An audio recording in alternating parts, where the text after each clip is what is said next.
জানি না কোন দিন কার সঙ্গে মালাকুল মৌতের দেখা হয়ে যাবে, কোন দিন মসজিদের মাইকে আমার নামটা ঘোষণা হয়ে যাবে, মসজিদের পালকিটা আমার ঘরের সামনে দাঁড়িয়ে যাবে। এটা তো এমন পালকি, এটাতে একবার যারা শুয়ে যায় জীবনে আর দ্বিতীয়বার সুযোগ আসে। দুনিয়ার মানুষ নিষ্ঠুরের মতো আমাকে গোসল করাবে, আতর গোলাপ দিয়ে সাজাবে, খাটিয়াতি করে ও জানা ও চেনা দেশের দিকে নিয়ে রওনা দেবে, আমাকে জঙ্গলের দিকে নিয়ে রওনা দেবে।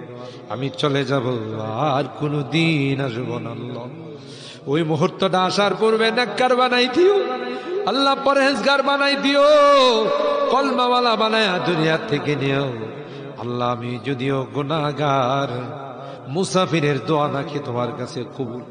সাদা দাড়িওয়ালাদেরকে নিয়ে হাত উঠেই